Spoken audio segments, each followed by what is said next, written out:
काकूबाई म्हणायचे ना ते आता दिदी म्हणतात. बघितलं तुम्ही कसा रिझल्ट आहे माझा? कोणाला आवडेल असा व्हायला? या मी तर झालेली. तुम्हाला माहिती आहे का, मला काही जण म्हणतात, म्हणजे मी सगळ्याला माहिती की मी पहिली मंडई विकायचे. तर मला आता 2-3 कॉम्प्लिमेंट आले त्यांच्याकडून की ती मंडईमध्ये बसते ती तुझी मम्मी आहे का? मी म्हटलं हो येस माझी मम्मीच आहे.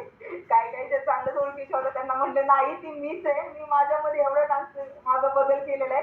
तुम्हाला इच्छा आहे का करायची? याच म्हणल्या मला पण करायचंय तुझ्यासारखं. तर तिथून माझ्या दोघी जणी मैत्रिणी माझ्यासोबत जॉईन झाल्यात. कालच एक जण म्हणून गेली की नाही का त्यांची मिस्टर म्हणत होतं ती दीदीसाठी तुझ्यासोबत बोलते ती. तर ती मी त्यांची मिसेस त्यांना म्हणते ती दीदी नाहीये, ती 2 लेकरांची आई आहे. पण हे अँटी एजिंग झालंय कशामुळं? Herbal life nutrition.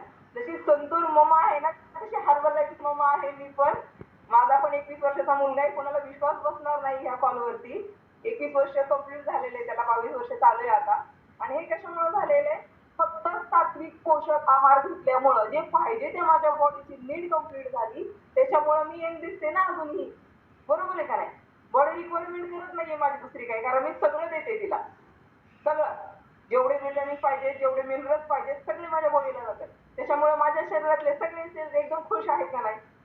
मी कधी आजारी पडत नाही. नाहीतर ह्या वयात जसं तुम्ही आता माझं बिफोर आफ्टर बघितलं तर मी आजारी असायची. सर्दी खोकला मला तिन्ही ऋतूत असायचा. तिन्ही ऋतूत सर्दी असायची मला.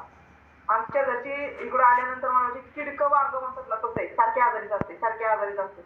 पण हे मला माहित नव्हतं की माझी इम्युनिटी पॉवर कमी. त्यावेळेस असं वाटायचं मला की बाबा मला इकडे वातावरण सूट होत नाही कदाचित. पण तसं नाही. आपल्या शरीरामधली जे बदल आहे किंवा जे वेट वाढत गेलेलं आहे त्याच्यामुळे माझं हे चॅलेंजेस वाढले होते.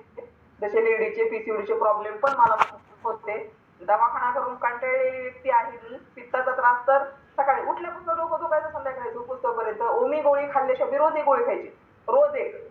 मला किडनी स्टोनचा प्रॉब्लेम पण झाला त्याच्यामुळं. भरपूर चॅलेंजेस मी फेस केलेले आहेत. थँक्यू म्हणते हार्बल लाईफला. ज्यांनी मला ही हेल्प दिली आणि आता जे काय आहे ते हार्बल लाईफ मुळे आहे आणि आयुष्यभर हार्बल लाईफच करणार आहे. Thank you sir.